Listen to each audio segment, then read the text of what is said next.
네, 안녕하십니까. 방금 소개받은 코트라 실리콘밸리 무역관의 이영기 관장입니다. 점심 시간이 다 됐는데도 불구하고 이렇게 늦게까지 남아 있어 주셔서 너무 감사드리고요. 저희 마지막 패널 세션은 사실 한국어로 진행된다는 장점이 있어서 여기 앉아 계신 분들이 사실 오늘 하루 종일 진행됐던 것들에 대한 많은 궁금함이 있으실 거예요. 저희가 여러 가지 주제들을 사실 사전에 좀 준비를 했었는데 많은 주제가 앞부분에서 좀 더 많이 이렇게 이야기가 됐었기 때문에 한국어로 된다는 장점을 가지고선 여기 계시는 분들과 여러 가지 중요한 주제 부분들에서 제가 조금 더 공유해서 나가는 걸로 저희 오늘 패널을 시작하도록 하겠습니다. 오늘 먼저 한 분 한 분씩 먼저 각자 소개를 좀 해주시면 좋을 것 같고요. 예. 네, 안녕하십니까. 초청해 주셔서 감사합니다. 저는 스캇 방이라고 합니다. 한국 이름은 방성용이라고 하고요. 저는 현재 바이톤에서 자동차 공조 냉각, 배터리 팩하고 파워트레인 이제 터모 매니지먼트 시스템, 그리고 이제 에어로다이내믹스 하고 재료, 그리고 이제 해석 쪽을 맡고 있습니다. 감사합니다. 안녕하십니까. 저는 김형재라고 하고요. 지금 LG전자에서 로봇 개발하고 있습니다. 근데 제가 왜 여기 왔냐면 제가 여기 오기 전에 제가 멜로다인에 있었거든요. 멜로다인에서 라이다 데이터 프로세싱 했었고 그 전에 애플에 있었습니다. 네, 그래서 초대된 것 같습니다. 그리고 윤지현 지사님, 사실 제가 실리콘밸리 있을 때부터 잘 알고 있던 분인데 발표 이렇게 잘하는지 몰랐습니다. 네, 오늘 잘 들었습니다. 네, 안녕하세요. 저는 김동우라고 합니다. 저는 무선 통신 엔지니어고요. 옛날에 모토로라, 그 다음에 브로드컴, 그 다음에 애플에서 스마트폰과 통신 시스템 하드웨어 플랫폼을 개발하였습니다. 네, 반갑습니다. 네, 방금 막 뵀던 윤지현입니다. 네, 반갑습니다. 저는 한양대 글로벌 R&D를 맡고 있는 김봉훈입니다. 저는 이제 주로 이제 말씀드린 대로 지금 나오신 분들이 다 엔지니어고요. 저는 엔지니어가 아니라 비즈니스 모델을 만드는 사람이고요. 특히 이제 한국의 그런 키 테크놀로지와 그다음에 해외에 있는 여러 가지 연구소들을 발굴해서 글로벌 R&D 펀딩 소스를 발굴하는 일을 하고 있습니다. 특히 그래서 아마 오늘 말씀하신 자율주행 자동차나 전기차 이런 부분에 프로젝트를 한 5년 정도 진행하고 있고요. 그런 부분에 대해서 저희가 글로벌 공동 연구를 위해서 노력하고 있습니다. 네, 고맙습니다. 예. 방금 이렇게 각자 지금 현직에 계신 부분들을 소개를 해주셨고요. 근데 좀 저희가 이제 패널 분들의 조금 이제 설명을 좀 더 드리면 우리 스캇 이사님 같으신 경우는 이제 중국 바이튼 중국계 회사에 지금 다니시고 계시고요. 대기업도 있으시고요. 중소기업도 있으십니다. 학계도 있으시고요. 통신이나 이런 산업 분야에 대한 전문가님들을 저희가 이게 패널로 모이셔서요. 일단 첫 번째는 저희가 이 각자 한 분들이 가지고 계시는 그 장점 부분에 대해서 저희가 가질 수 있는 이 한국적인 부분에 있어서 최근에 이 실리콘밸리라고 하는 미래를 연결하는 어떤 그 키워드 부분에 대해서 저희가 이렇게 오늘 행사를 준비했는데요. 한 분 한 분들이 갖고 계시는 그런 장점 부분에 대해서 제가 여기 앉아 계신 분들을 대신해서 질문들을 좀 한번 여쭤보도록 하겠습니다. 먼저 우리 스캇방 이사님께 여쭤보면요. 사실 올해 5월쯤에 저희 군산 공장의 저희 바이튼 투자 부분들이 좀 언급된 바가 있습니다. 저희 언론 부분에서요. 그래서 지금 저희가 하드웨어 제조 쪽에서는 굉장히 잘하고 있는데 이 전기차 제조를 위한 모델이 실제로 어떻게 저희 나라에서 적용을 하고 우리나라 산업 분야에 어떻게 영향을 미칠 수 있는 이런 부분들인데 특히 바이튼의 투자 부분, 특히 그다음에 MS 오토텍이랑 같이 연결됐던 이 부분에 대해서 혹시 우리 방 이사님께서 조금 의견을 주실 수 있는지 여쭤보고 싶습니다. 우선 과거 아마 조선일보 쪽에서 먼저 나왔던 기사인 거로 기억을 합니다. 제가 지금 관련 내용에서 말씀을 드릴 수 있는 입장은 아니고요. 저는 개발을 담당하고 있고요. 하지만 바이톤 자체가 실리콘밸리에 있는 여러 개 전기 자동차 회사인 거는 맞습니다. 근데 스타트업 자체가 또 다른 스타트업에 투자를 한다는 것 자체가 이게 좀 논리상 맞지 않을까 싶은 생각이 들고요. 그 부분 관련해서는 저희 사업 개발이라든지 저희 PR 쪽에 공식적인 답변을 받는 게 더 맞는 것 같습니다. 그리고 지금 두 번째 아까 질문이 두 부분이 있었던 것 같은데요. 저는 전기 자동차를 한국 사람으로서 엔지니어로서 해외에서 그래도 좀 많이 오래 한 사람 중에 한 사람입니다. 그런데 지금 아까 오전 세션도 그렇지만 지금 현재 전기자동차 스타트업들이 굉장히 많이 의존을 하고 있는 부품 서플라이 체인 자체가 한국에 있습니다. 그런데 그렇게 많은 크게는 LG 전자의 그 전기자동차 부품 사업부서부터 해서 적지 않은 스타트업들과 기존 서플라이 체인이 갖춰져 있는데 한국을 대표하는 전기자동차 회사가 없다는 건 참 안타까운 부분일 수 있고요. 그냥 단순히 한국 사람으로서 전기자동차 산업에서 굉장히 몸을 좀 오래 담았다는 사람 관점에서 있고요. 그 제조 생산, 어떻게 말하면 이제 위탁 생산 얘기가 나오는 것 같은데 사실 한국 자체에서도 이미 위탁 생산이 굉장히 활성화가 되어 있고요. 사실은 동아 자동차 같은 경우가 기아 자동차를 굉장히 많이 생산을 하고 있고요. 사실은 한국 자동차 산업이 완성차 제조 부품에 있어서 굉장히 많은 장점을 가지고 있는데 그것들을 하나하나 따지고 봤을 때 경쟁력을 있지만 그것들을 다 통틀어서 봤을 때는 더 많은 밸류가 나와야 되지 않을까 생각하고 있습니다. 네, 감사합니다. 우리 김 박사님께 한 번 더 여쭤보겠는데요. 사실 김 박사님께서는 지금 현재 대기업인 LG전자에 계시지만 그 전에 또 오늘 저희 스피치에서 많이 나왔던 그 벨로다인 경험치 또 갖고 계십니다. 그 자율주행에 있어서 저희가 이제 부품이나 특히 어떤 그런 핵심 기술이 관련된 어떤 이제 제품들이나 이런 것들에 대해서 미국 기업들에 대비해서 한국 기업분들이 아직 좀 더 많이 진출하는 데 난이도가 있는데요. 대기업의 입장에서 또는 이제 벨로다인에 계셨던 분들의 입장에서 한국 기업들이 좀 더 잘할 수 있는 분야가 어디가 있을까? 뭐 이런 부분들에 대해서 제언을 좀 해주실 수 있으실까요? 예, 라이다 하면은 벨로다인 얘기를 계속 하시는데 벨로다인도 사실 좀 어렵습니다. 왜냐하면 시장 자체가 크지 않기 때문에 아무리 넘버원이라도 어렵고 왜 시장이 크지 않냐면 오토그레이드 라이다를 아직 못 만들고 있습니다. 벨로다인도 지금 그 현재 그 제품들이 차에 들어갈 정도가 안 돼요. 아까 그래서 나온 게 그래서 매출이 아까 보면은 뭐 수백 대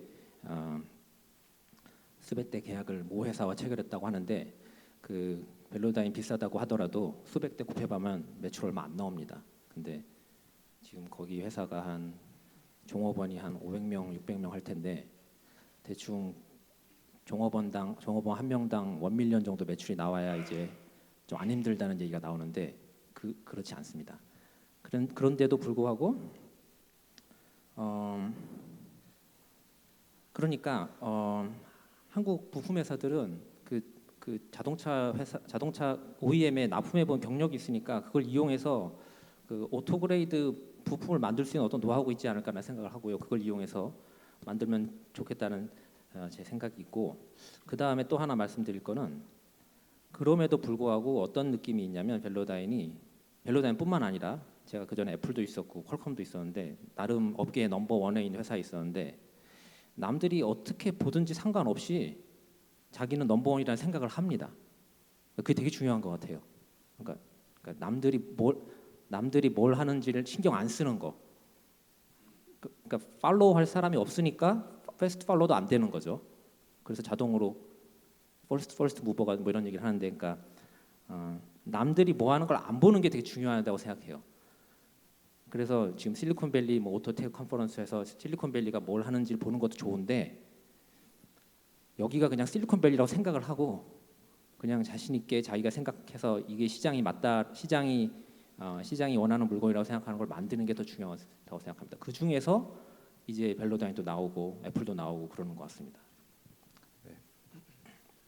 우리 김동욱 수석님께서는 지금 현재 대한민국의 과기정통부에서 그 5G 플러스라고 하는 이 통신 부분에 대한 부분들을 저희가 국가적인 정책 과제로 좀 끌고 나가고 있습니다. 관련 분야의 전문가시기 때문에 사실 우리나라가 5G 플러스라고 하는 이 부분에 있어서 경쟁력을 가지고 있고 국가적 우위 부분이 있는데 실제로 이 자율주행차라든지 전기차부터 해서 이 자율주행이라고 하는 커넥티드카와 관련돼서 어떤 부분으로 이렇게 저희 기업들에게 주실 수 있는 의견이 있으신지 한번 좀 말씀해 주시죠. 네, 무선 통신이 이제 자율주행에서 점점 중요해지는데요. 뭐 그 대표적인 기술로는 뭐 여러분 잘 아시겠지만 뭐 DSRC 그다음에 CVTX 이 두 가지가 있습니다. 근데 요즘 대세는 이제 CVTX로 이제 넘어가는 분위기고요. 또 이제 3GPP 스펙을 보면 뭐 릴리즈 14, 15하고 16로 넘어가면서 이제 그 셀룰러 기반의 V2X도 이제 LTE에서 이제 5G로 넘어갑니다. 그래서 5G로 넘어가면 여러분들 다 아시겠지만 더 짧은 그 레이턴시와 더 하이 데이터 레이스로 이제 그 차량 간의 그 수많은 그 센서 데이터를 공유함으로써 이제 자율주행차의 정말 중요한 그 기술을 담당하게 되는데요. 근데 사실 5G는 이제 막 시작이고요. 앞으로 그 시장이 이제 머추얼 되려면은 앞으로 2, 3년 심지어는 더 뒤로도 많이 봅니다. 그리고 방금 전에 말씀하셨던 김현재 박사님이 그 오토모티브 그레이드 말씀하셨는데요. 모든 이제 기술이 모바일에서 왔기 때문에 이쪽 모바일도 오토모티브 그레이드의 그 릴라이빌리티나 이런 거를 하기가 굉장히 어렵습니다. 그 많이 챌린징하고요. 이런 거 볼 때 아까 처음에 말씀하셨던 한국 기업들은 어떻게 할 수 있을까? 일단 그 자동차의 경험이 많으신 그런 기업들은 그 오토모티브 그레이드의 그 강점을 갖고 있고 뭐 새로운 거를 CVTX 이런 걸 만약에 하시게 된다 그러면 5G를 통해서 아직은 시간이 있기 때문에 좀 더 스터디를 하시고 시장을 잘 보신 다음에 그쪽으로 천천히 지금 진입하시는 것도 괜찮을 것 같습니다.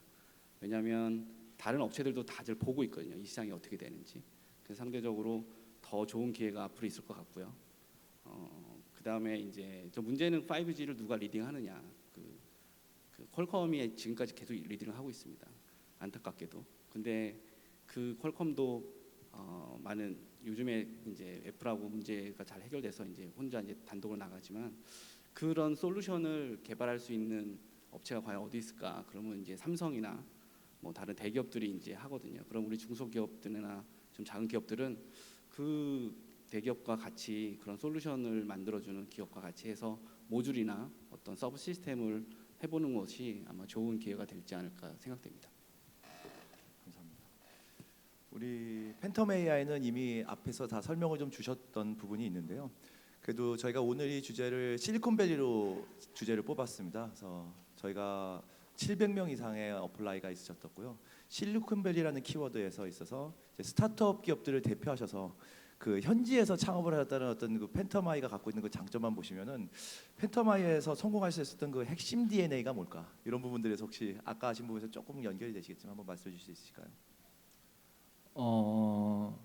아까 제가 잠깐 말씀드렸었는데요. 그 드라이브.ai에서 이제 오퍼를 받아서 거절을 하고 팬텀 AI 조인하게 된 이유 중에 하나가 회사가 잘 될 것 같은 느낌이 들었고요. 첫 번째는 그 잘 될 것 같은 느낌이 뭐였냐면 내가 만약에 이쪽 시장에서 사업을 하면은 저렇게 할 것 같다라는 거고 정확하게 매칭되는 회사를 제가 들어가게 된 거예요. 그래서 저는 거의 파운딩 멤버로 들어갔고요. 그 직원 중에서는 두 번째로 제가 입사를 했는데 저희 회사의 장점을 꼽으라면은 좋은 뭐라 그래야 되지? 그 토픽을 가지고 그에 맞는 사람들을 모은 게 제일 적용이 그런 조합이 제일 좋았다고 저는 생각을 해요. 왜냐면은 이제 그 실리콘밸리에서는 오토모티브 엔지니어를 구하기 정말 힘들거든요. 다들 IT 엔지니어고 뭐 자율주행을 한다고 하면은 정말 그 막 다 코딩을 해서 뭐 그 코딩이라는 게 나쁘다 이런 게 아니고요. 이제 오토모티브 그레이드를 잘 이해 못하고 시작하는 사람들이 꽤 많이 있거든요. 뭐 대표적인 예로 들어가지고 이거 실명을 얘기를 해도 되는지 모르겠는데 오토엑스라는 회사를 아실 거예요. 그 창업자가 닥터 지안숑 그 프린스턴 교수고 거의 천재적인 사람 중에 한 명이었는데 오토엑스라는 회사를 창업을 했는데 거기도 지금 오늘 하고 있다고 얘기를 하더라고요. 얼마 전에 얘기를 들었는데 이제 저희 회사의 가장 장점은 자동차 회사를 타겟으로 커스터머로 정해놓고 자동차 그 인더스트리에 대해서 잘 아는 사람들이 다 모여 있어요. 저희 회사의 대부분의 멤버들이 뭐 티어 1, 뭐 테슬라 그리고 OEM에서 일하는 사람이 다 모여가지고 컴퓨터 비전 솔루션하고 딥러닝하는 회사들은 많은데 이 회사들이 일하는 프로세스가 딥러닝을 돌려서 뭐 예를 들어 그 레인 디텍션을 한다고 가정을 하면은 레인 디텍션을 하고 와 잘 됐다 하고 그거를 들고 비즈니스를 하러 돌아다녔거든요. 저희 같은 경우에는 뒤에서부터 출발했어요. 차량 제어를 하기 위해서는 어떤 레인 디텍션이 필요하다, 어느 정도의 퀄리티가 필요하다. 그래서 이걸 가지고 개발을 하고 테스트를 해서 직접 차를 제어를 하고 이거는 좀 아직 모자라니까 좀 더 어떻게 하자 이런 식으로 거꾸로 일을 하고 이걸 들고 이제 저희가 그 회사들을 찾아다니니까 저희가 파트너들은 다 자동차 인더스트리에 있는 회사들이겠죠. 찾아다니까 그 사람들이 하는 얘기가 니네 같은 회사들이 진짜 한 몇십 군데가 찾아왔는데 이 인더스트리를 알고 일하는 회사가 온 거는 니네가 처음이다라고 얘기를 하더라고요. 그래서 실적으로 저희가 투자 받으러 돌아다닐 때 저도 따라다녔었는데 레벨 2 에이다스를 한다고 하면은 투자자들이 약간 비웃었어요. 야 그거 이미 다 돼 있고 모빌아이가 시장 다 잡아먹고 지금 웨이모나 우버나 다 완전 자율주행 해가지고 내후년에 양산한다 그러는데 니네 거기 해서 뭐 할래? 그냥 집에 가 이런 많았거든요. 근데 이제 그렇게 한 1년 정도가 지난 후부터는 약간 투자자들이 공부를 하고 나서부터는 약간 태도가 바뀌었어요. 니네 어프로치가 맞는 것 같다. 그러니까 정답은 아니지만 회사가 버틸 수 있고 회사가 잘 되기 위한 조건은 가지고 있는 것 같다라고 얘기를 하더라고요. 그래서 제가 말씀하신 대로 스타트업이 실리콘밸리에 살아남기 위해서는 잘 아시겠지만 좋은 아이템을 잡아서 그 아이템을 잘할 수 있는 그 아이템을 팔아먹을 수 있는 커스터머를 그 파트너를 만나고 이 인더스트리를 잘 이해할 수 있는 사람들이 모여서 회사를 하면은 뭐 실패는 안 하지 않을까라고 생각을 합니다. 저는. 네. 그 교수님께 여쭤보고 싶은 부분입니다. 김 교수님께는 사실 지금 우리나라가 반도체만 놓고 보면 사실 실리콘밸리도 태동을 반도체에서부터 시작을 했는데 뭐 전 세계에서 가장 잘하고 있는 국가 중에 하나라고 말씀을 드릴 수 있는데 이 반도체가 핵심 기술임에도 불구하고 저희가 이 자율주행이나 이 부분에 있어서는 상대적으로 고전을 하고 있는 부분들은 어떤 부분이고 어떻게 접근하면 좋을지 한번 여쭤보고 싶습니다. 예, 그 지금 앞에 말씀하신 팬텀아이의 그 윤희사님이 되게 공감이 되고요. 저희 같이 미국의 플로리다 동문이라는 거 되게 자랑스럽게 생각하고 있습니다. 그래서 지금 말씀하신 질문이 상당히 광범위한데요. 저는 이렇게 볼 수 있을 것 같습니다. 한국이 반도체를 뭐 1970년, 80년부터 시작해서 지금까지 상당한 역사가 이루어져 있잖아요.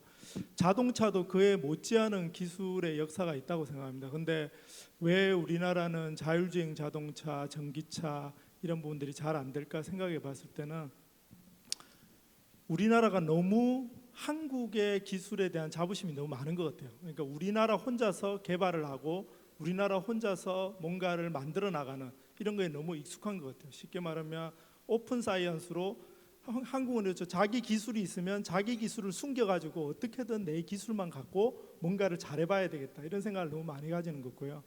외국은 그렇지 않은 것 같습니다. 외국은 내 기술을 오픈하고 이걸 오픈함으로 인해서 내 거를 써서 내가 어떻게 수정을 해야 되는지 이런 부분들에 대해서 상당히 신경을 많이 쓰거든요. 그래서 저도 요즘에 자동차 부품사들하고 인터뷰를 할 때 왜 기술을 숨기냐? 그 기술이 숨긴다고 숨겨지는 게 아니라 그 기술을 전세하고 쉐어하고 그래야지만 우리가 이제 좀 더 앞으로 나갈 수 있는 거고요. 또 두 번째로는 이제 이런 측면에서 저희가 뭐 오늘도 실리콘밸리에서 이렇게 오셨지만 우리나라가 실리콘밸리나 뭐 독일의 프라노프나 이런 데만 쳐다보는 게 아니라 전 세계에 숨어 있는 연구단지나 숨어 있는 연구소들을 잘 보셔야 됩니다. 예를 들면 아일랜드, 우리가 아일랜드 하면은 뭐 기네스 맥주 마시는 분들도 상당히 많은데 아일랜드의 남쪽에 아주 시골에 가면 틴달이라는 연구단지가 있습니다. 세계적인 광학 연구소입니다. 근데 우리나라에서는 아무도 모르고요. 또 플로리다 올랜도 하면 거기는 디즈니월드가 있는 아주 재밌는 곳 뭐 이렇게 알고 있는데 거기에 보면 로키드 마틴의 본사가 있고 에어로스페이스 기업이 1,700개까지 집약되어 있고요. 전 세계 헬스케어의 VR, AR 단지가 2만 평이 조성되어 있습니다. 그래서 제가 왜 이런 예를 말씀드리냐면 좀 더 시야를 넓게 가지고 전 세계하고 공감하는 그런 기술을 가져야 되지 않을까. 그래야 성공하지 않을까 생각합니다. 감사합니다. 서로 다른 분야에서 전문가분들을 모셔서요. 각자 분야에서 좀 전문성 있는 부분들을 좀 여쭤봤고요. 이제 본격적으로 저희가 이제 같이 공유할 수 있는 부분들에 대해서 의견 좀 여쭤보고 싶은데요. 저희가 이제 실리콘밸리에서 오다 보니까 오늘 언급되어 있는 많은 기업들, 특히 뭐 구글이나 애플, 그다음에 테슬라 이런 곳들이 다 실리콘밸리에서 저희가 이제 헤드쿼터를 가지고 있는 곳들입니다. 자동차 산업만 놓고 보면은 이제 신흥 강자라고 AI야 어떤 그 아까 앞에서도 여러 말씀을 주셨지만 이 신흥 강자들과 기존의 이제 GM이라든지 포드라든지 뭐 다임러 크라이슬러라든지 뭐 BMW 이런 데들과 앞으로 펼쳐지게 될 미래의 모습에서 모두 궁금할 것 같거든요. 어느 쪽에서 승자가 이루어질 수 있을지. 예, 한번 우리 스카빵 이사님께서 생각하시는 향후의 모습, 전통차냐, 아니면 이쪽 부분이냐, 개인적인 의견을 좀 말씀해 주시면 좋으실 것 같은데요. 예, 저 교수님 아까 말씀하신 거에 약간 좀만 보태면서 대답을 해보도록 하겠습니다. 사실은 한국 자동차 산업도 그렇고 한국 경제 자체가 보면은 아까 말씀하신 내용 중에 그 한국말로 정보의 비대칭성, 그러니까 이제 information asymmetric 이런 말이 나오는데요. 그 내가 남들이 모르는 정보를 가지고 그 정보를 활용해서 어떤 밸류를 만드는 게 한국의 경제의 성장 기본이었죠. 뭐 한마디로 얘기해서 한국의 부동산 산업, 어디가 개발이 되는지를 미리 알아서 거기서 땅을 사고 개발한다. 사실 그게 자동차에서도 적용이 됐었습니다. 남들이 없는 기술을 가지고 내가 먼저 특허를 내서 남들보다 더 빨리 출시를 해서 내 자동차를 남들보다 조금 더 비싸게 팔자. 딱 그 내용인데요. 근데 지금 이렇게 전기 자동차로 가고 이게 기존 자동차의 기술, 신기술 기술 이거에 대한 하나가 어떤 게 옳은 솔루션이다, 어떤 게 이겨야 되고 져야 된다가 아니라 그 기술들이 오픈이 돼서 아까 말씀하신 것처럼 오픈 이노베이션을 통해서 그 저희가 가지고 있는 자동차란 제품에 대한 밸류보다 더 추가가 되는 밸류를 찾아야지 전부 다 같이 산다고 생각을 하고요. 그래서 저는 질문을 다시 대답을 다시 질문을 해서 죄송한데 전기 자동차, 내연기관 자동차, 연료전지, 퓨얼셀 같은 것들이 다 같이 공유할 그 같은 시장에서 다 같이 살 수 있는 방법을 찾는 게 옳은 질문인 거. 어떻게 그 세 가지, 네 가지가 됐던 솔루션들이 같이 공존할까가 그게 더 큰 질문인 것 같고요. 사실은 그거 세 가지 이외에도 다른 파워트레인 솔루션들은 나올 수 있다고 생각합니다. 예, 알겠습니다. 시간이 이렇게 많지 않은 관계로 계속 이렇게 한 분씩 말씀을 좀 주시면 되겠고요. 예, 그 다음에 우리 박사님, 교수님. 전 팬텀 AI가 잘 될 거라고 생각합니다. 저도 동의합니다. 여기 투자자들 있으시면 많이 투자들 하시고요. 예. 그리고 지금 들어보니까 팬텀 AI가 당장 시장이 ADAS에 있어서 거기를 먼저 집중하고 완전 그 레벨 4, 레벨 5는 나중에 그러니까 미래 대비 정도로 하고 계신다고 하셨는데 아까 비디오 보니까 잘 되더라고요. 근데 왜 안 된다는지 저는 알 수가 없습니다. 예. 그러니까 그게 제가 하고 싶은 말은 이겁니다. 예, 그러니까 레인 체인지하고 횡단보도 있으면 속도 줄이고 그다음에 신호등 있으면 잘 쓰고 그럼 되는 거 아니에요? 보험회사죠, 보험회사. 보험회사가 문제죠. 그러니까 제가 하고 싶은 말은 무슨 사고가 났을 때 말이냐면 보험회사가 어떻게? 그러니까 하고 싶은 말은 무슨 말이냐면 완전 자율주행은 절대 오지 않아요. 세상에 완벽한 시스템은 없기 때문에. 그럼 이제 사고가 났을 때 아까 말했듯이 레벨 3에서 레벨 4로 갈 때 라이빌러티 체인지가 가장 큰 문제라고 했는데 그거는 시장에 맡겨서 푸는 게 가장 좋다고 생각을 해요. 시장에. 그게 무슨 말이냐면 아까 말씀드렸듯이 우버가 예를 들어 사고가 났어요. 그 사람이 죽었어요. 그러면 이게 시스템 문제니까 이 사람이 우버를 소송을 하겠죠? 그러면 소송에서 어떻게 되겠어요? 지겠죠? 그러면 돈을 왕창 불어주겠죠? 그죠?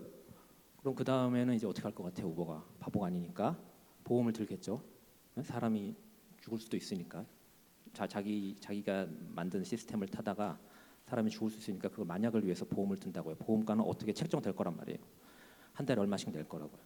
그러면 그거를 우버가 바보가 아니니까 차값에 얹겠죠. 어디 서비스 값에 얹겠죠. 분명히.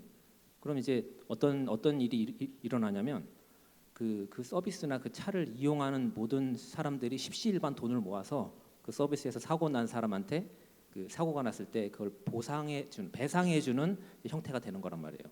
그 형태가 현재 형태보다 더 싸면은 그러면 완전 자율주행차가 왔다고 말할 수 있는 거잖아요. 그죠? 저는 그렇게 봐요. 그러니까 이게 어떤 기술적인 거라기보다 그렇게 시장에 맡기면 저는 좀 격하게 말해서 실리콘밸리가 그 돈으로 정의가 이루어지는 곳이라고 생각하는데, 그러니까 좋은 뜻으로 놔두면 알아서 이렇게 서로 경쟁하다가 이제 앞팀을 포인트를 찾아가는 거죠. 그렇게 놔두면은 곧 올 것 같은 생각이 들어요. 저는 아까 그 비디오를 보면은.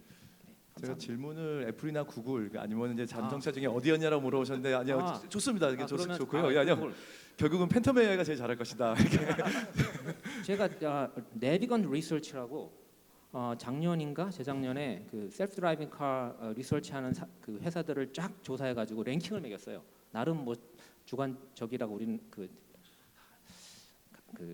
랭킹 밑에 있는 회사들은 주관적이라고 하겠지만 아무튼 나름 객관적인 기초를 가지고 매겼는데 안타깝게도 팬텀 AI를 그때는 평가를 안 하신 것 같아요. 안 하신 것 같고 거기 보면은 탑에 달리는 회사들이 이제 웨이모, GM, 포드 뭐 이런 거 있고 찾아보면 있어요. 그냥 내비건 리서치라고 구글해 보시면 알아요. 그리고 좀 밑에 있는 회사들이 뭐냐면 애플, 뭐 테슬라. 저는 그냥 개인적 의견 없이 그냥 말씀드린 거예요. 애플, 테슬라 뭐 이런 것들이 있더라고요. 예, 그냥 참고 삼아 말씀드립니다. 혹시 또 다른 의견 있으신 분들은 편하게 시간이 많지 않아서 다른 의견- 제가 한마디 하겠습니다. 예, 지금 말씀하신 게 이제 기존의 내연기관의 어떤 메이커들과 새로 오는 플레이어들이 누가 승자가 될 것이냐, 뭐 이게 이제 주 질문인데요. 저는 한 가지로 이렇게 말씀드리려고 합니다.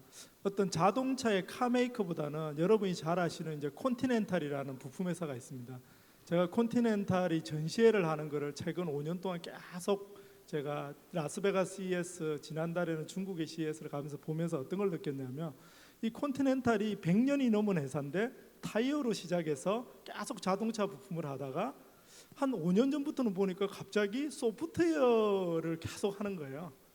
그래서 저는 어떤 걸 생각을 했냐면 결국에는 자동차 오늘 만도도 오셨지만 자동차 관련 부품 회사들이 콘티넨탈처럼 과감한 투자와 M&A를 통해서 결국에는 소프트웨어 회사처럼 변할 것이다. 이게 하나가 있고요. 그게 지금 콘티넨탈의 모습이거든요. 실제로 지금 사업 분야에서 그런 소프트웨어 분야에 많이 투자를 하고 있고요. 반대로 애플이나 구글이나 이런 데가 자동차처럼 차는 못 만들지만 그런 서비스를 계속 하겠다고 하는데 저희 관점에서는 이제 그 전기차냐 자율차냐 어떤 차량의 그런 어떤 종류에 따라서 성자가 갈릴 것 같고요. 그렇지만 지금 현재 확률로 봤을 때는 좀 자동차 관련된 회사들이 조금 더 성자일 가능성이 있지 않을까 이런 생각을 좀 하게 됩니다. 제가 딱 잠깐만 한 가지만 추가드리면은 지금 이렇게 전기 자동차다, 연료 전지차다, 퓨어셀이다에 대한 무엇 대 무엇의 논의가 이루어지는 가장 심하게 이루어지는 게 한국인 것 같습니다. 제가 이제 그 프로젝트 명이 중국에서 863 이니시티브, 863 프로젝트라고 하는 그 중국 정부에서 한 40년짜리 기술에 관련된 이니시티브를 86년도에 어나운스한 게 있습니다. 그게 이제 계속 바뀌는데요. 한 90년도 초에 이제 자동차가 그 프로그램에 속해졌습니다. 이 90년대 초 얘기입니다.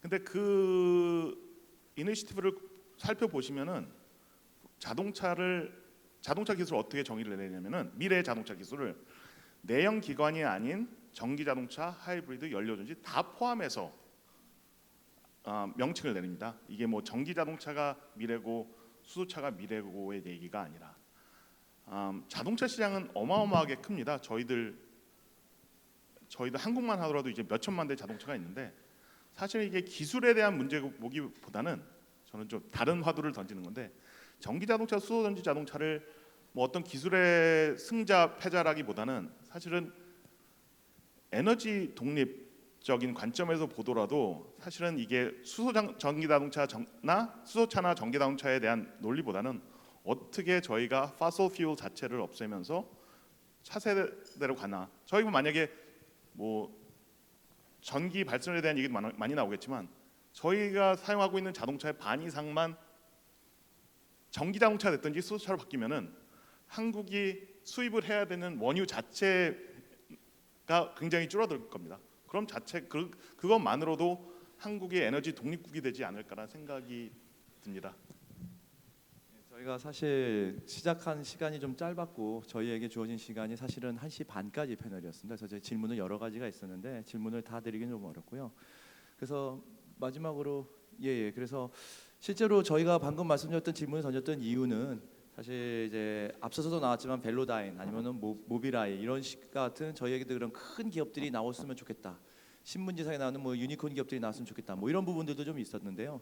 사실은 저희가 있는 실리콘밸리에는 우리 지금 바이튼에서도 오셨지만 아까 뭐 SF 모터스라든지 최근에 뭐 페러데이 퓨처에서도 근무하셨던 분들도 있고 중국 기업들의 굉장히 큰 어떤 그런 그 이 자동차 전기차 부분에서의 어떤 그런 도약이 굉장히 의미 있는 부분이라고 생각합니다. 그래서 향후에 우리가 이제 마지막으로 드릴 수 있는 질문인데요. 저희 중소기업 분들이 벨로다인이나 모비라이아 같은 기업들 아니면은 중국 기업들이 굉장히 빠르게 실리콘밸리에서 아까 130개 이상의 그런 어떤 자동차 자율주행차 같은 것들을 분포하는데 혁혁한 영향을 미쳤다면 개인적으로 우리 기업들에게 주실 수 있는 어떤 방향성이나 어떤 인사이트를 한마디씩 좀 전해주시고 저희의 오늘 패널 이야기를 마치도록 하겠습니다. 어떻게 보면 저쪽 교수님부터 먼저 잠깐 말씀. 제가 먼저 예, 여기 이제 중소 중견기업에서 많이 오셨는데요. 저는 이렇게 생각합니다. 아까 펜트마에서도 말을 했지만 기업이 변신을 하기 위해서는 캐시플로우가 일어나야 됩니다. 돈을 못 벌고 10년을 투자한다. 이거는 중소기업에서는 있을 수 없는 일이거든요. 그래서 저는 만약에 자동차 부품 회사가 있다면 뭔가 자동차를 만드는 거는 너무나 힘들고요. 미래 자동차를. 그래서 예를 들면 우리가 기술이 있는데 자율주행 휠체어를 만들어 봐야 되겠다. 그래서 장애인들이 밑바닥을 보지 못하니까 그 밑에 있는 어떤 부품이나 센서를 먼저 만들어서 공급하고 거기서 캐시플로우를 창출하고 그러면서 계속 테크놀로지를 높여서 나중에 자동차로 가는 이런 부분들의 생각을 좀 하셔야 되고요. 두 번째는 좀 더 새로운 아이템을 좀 찾아야 될 것 같습니다. 지금 중국 이야기를 하는데요. 저희 나라가 콘텐츠가 너무 부족한 것 같아요. 그래서 만약에 전기 자동차가 되면 자동차 안에 전류가 상당히 많이 흐를 건데요.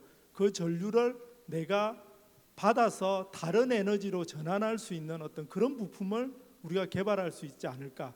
이런 생각을 좀 하셔야 되고 그런 부분에 연구를 하거나 해야 되고요. 그런 새로운 전혀 자동차 안에서 이때까지 일어나지 않았던 어떤 새로운 프로그램 그런 콘텐츠를 개발하셔야지 우리나라 중소 중견기업이 이렇게 발전할 수 있지 않을까 이렇게 생각합니다.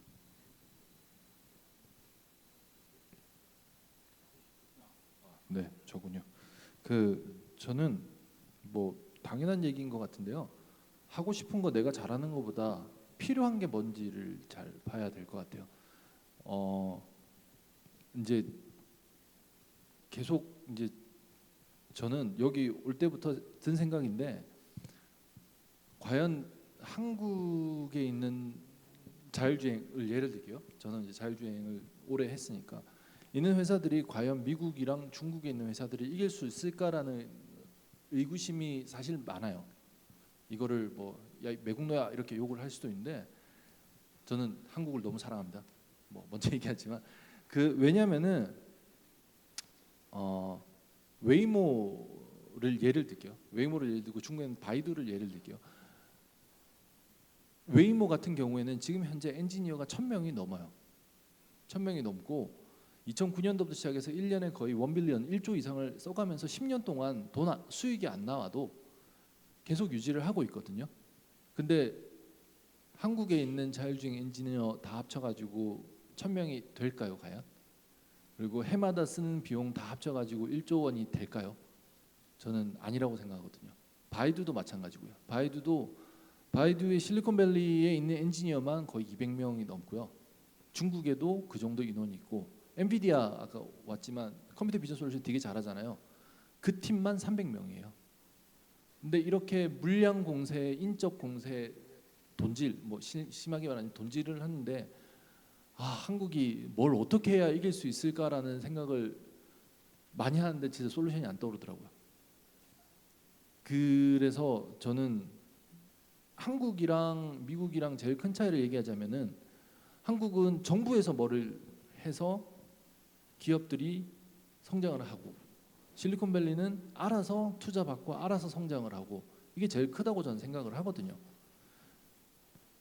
저는 한국 회사들이 이기기 위해서는 한국 회사들이 돈을 좀 더 많이 쓰고 투자자들이 돈을 좀 더 많이 써야 된다고 저는 생각을 합니다. 네. 네, 저도 뭐 비슷한 얘기를 하고 싶은데요. 저 미국에 있으면 제일 먼저 보이는 회사는 당연히 미국 회사입니다. 미국 회사들이 어떻게 그 OEM 회사의 들어가는지 그런 거 많이 보고 그 다음에 보이는 회사가 이제 일본, 그 다음에 중국인데요. 최근에 한국 회사는 많이 보이지 않습니다.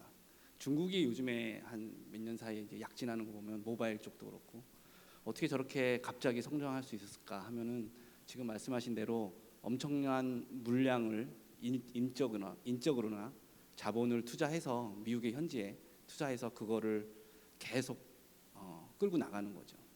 그렇게 함으로써 미국에 있는 회사들이 자꾸 만나고 자꾸 접해봄으로써 이제 저런 중국 회사라는 걸 잊어버리고 그 회사랑 같이 얘기하면서 새로운 부품을 선택하게 되고 이렇게 되는 것 같습니다. 그래서 많은 한국 기업들이 정말 좋은 기업들이 많은 걸 저는 알고 있는데 한국에만 계시지 말고 외국에 정말 적극적으로 나오셔서 그 프로모션 하신다면은 더 좋은 기회가 있을 거라고 저는 생각됩니다. 예, 저는 질문을 한국 회사가 어떻게 돈을 많이 벌 수 있을까가 아니고, 그러니까 어떻게 하면 인더스트리 리딩 컴퍼니가 될 수 있을까라고 제가 해석을 해서, 왜냐하면 그게 두 개가 항상 같지 않거든요. 그 이해가 바로 벨로다인인데, 그러니까 그 두 번째로 인더스트리 리딩 컴퍼니가 되기 위해서 뭐가 해야 되냐라고 질문을 해석해서 제가 답변을 드리면, 아까 윤 이사님이 말씀하신 것처럼 필요로 하는 거를 만들어야 된다고 하셨잖아요. 뭘 필요로 하는지 그렇게 제가 얘기 드렸는데, 이거를 같은 말을 해도 이제 잘못 그러니까 다르게 알아들을 수 있는 게, 시장이 필요로 하는 걸 만들어야 되겠다 하면서 이제 사람들한테 물어본다고요. 그 벤치마킹을 하고 마켓 서베이를 하고 그러는데, 그거는 정확히 말하면 그 사람이 필요로 하는 게 아니고 그 사람이 그냥 원하는 거죠.